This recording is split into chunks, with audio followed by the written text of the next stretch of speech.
hula dancer. She is an assistant professor of CSU Dominguez Hills in the Department of Theater and Dance, where she is the speech coordinator and the director of the award-winning speech and debate team. She's also an accomplished actress with more than 25 years in the industry. And she's been a professional public speaker for over 20 years, speaking both nationally and internationally. And she is here to share a selection titled, A Sticky Situation. Woo! Bring it on.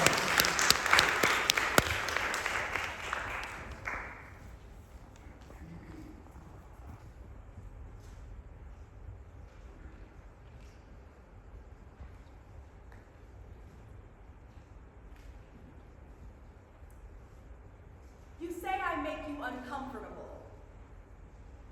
Is it my skin that makes you uncomfortable? Does it make you jealous that you could not achieve this level of goldenness no matter how much oil you rub on to burn the sun into it? Your temporary tan does not entitle you to share in the heat of the plantations that ripped the building of this entire country on the backs of my ancestors, nor the success that they could only dream we would achieve. I love this skin. And while it leans on the dry side, it is always smooth, soft, and silky brown. And from a young age, I was taught to care for it with the delicate touches of love.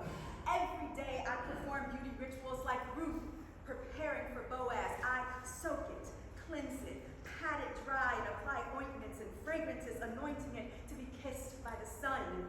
This romance rendezvous, blending my melanin with the nutrients from vitamin D, somehow making it even more beautiful. And while I love this skin, the red bones overlaid with chocolate, I still find it difficult to believe that I am hated for the very skin that I love. Is the hatred from the envy of its beauty?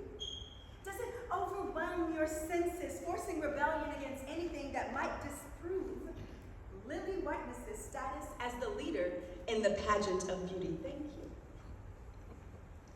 Is it my hair that makes you uncomfortable? See, in youth, I prayed for silky straight hair. Seeing beautiful women with long, lengthy strands, I longed for. See, I had big, poofy braids that never stayed put, exploding out of the balls and barrettes that tried to conform it. Make it easy to hot comb into submission. Relaxers applied, cancer-causing chemicals to change the composition, to force straightness. Does it make you sad that I decided that the straightness of your blonde tresses is not the standard I hope to acquire? That I abandoned the chemicals that strip my crown of the glory that the African, the Spaniard, and the Taino entwined themselves to create each thick, strong curl that refuses to be tamed, demanding to be seen and acknowledged? Does my strength make you uncomfortable? See, these arms have always been strong, and I've been tasked to carry the weight of my family's burdens from the time I was 5. And while I have dropped it many times, I have somehow managed to carry this load in its ever-increasing capacity, one step at a time, praying that each time gets me closer and closer to finally laying our burdens down, allowing me to fight my way through insufferable injustice, to finally get a seat at the table. Just long enough to have to fight again to keep it. Is it my sexiness that makes you uncomfortable? See, my breast formed and grew faster than I knew what to handle, and honestly, if I'm still honest, I'm still trying to figure that shit out. And while this hourglass may be close to breaking some days, it still counts the hours, days, months, years, decades, and centuries of Black girls' sexual objectification, forcing us to hide the beauty of our bodies behind the guise of modesty, just to feel safe walking down the street. Does my body make you uncomfortable? See, this body, most days I reject the appearance of it because it's not the body that I requested, but it must like me because it refuses to leave. Now, I've struggled with accepting it since I was very young. See, it has always been curvier than most, full of imperfections, just trying to be beautiful. And it's not the healthiest, but my veins write the words in the self-help book I keep picking up and putting down in my quest to be better, whatever that means. Is it my legs? Once long and lean in my youth grew to tree stumps, whose roots never let me forget the path to the women from which I come from, whose sacrifices are the soil that fertilize the land upon which I walk, clearing the road for those who are to follow. Is it my back? My back, scarred from the days before chickenpox vaccines, it aches with the age that came before I could realize I was old enough for pain, and while it is not beautiful, it hurts most days, and I rarely look at it. It is a reminder that beauty is not that with which the Father exchanged my ashes for. Each small scar speaks the pain of childhood.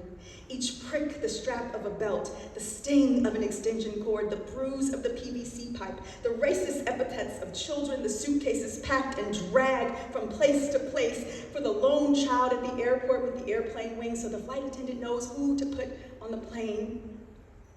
Scars that resemble the waves of those who chose the sea, or the roots of those whose hopes of better lives to come hung from trees. Is my feet?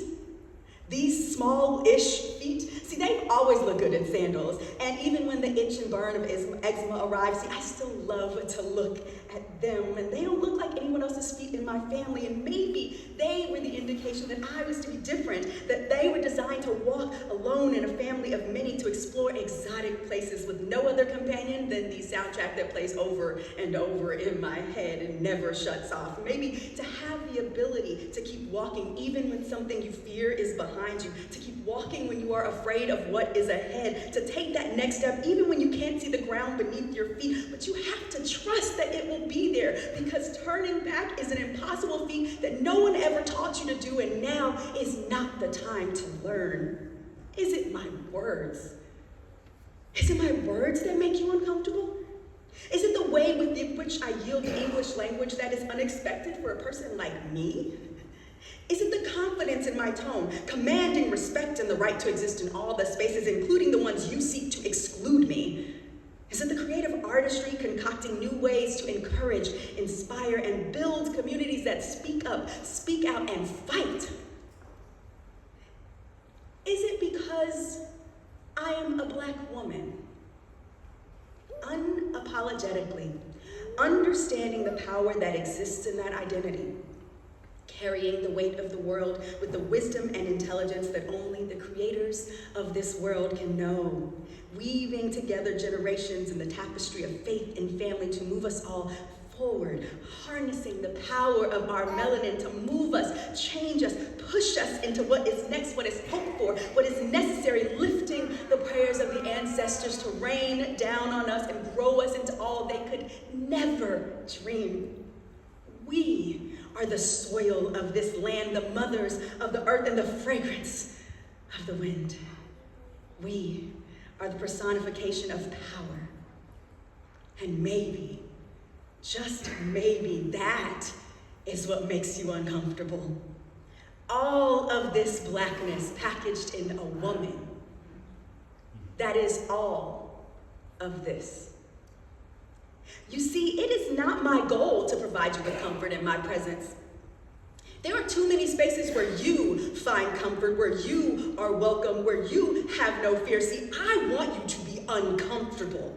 I want this to irritate you, poke you, bother you, wake you in your sleep with aggravation until you can't stand it anymore. See, I want you to know the uneasiness that you can't escape, to feel unprotected, to be treated as if your life doesn't matter.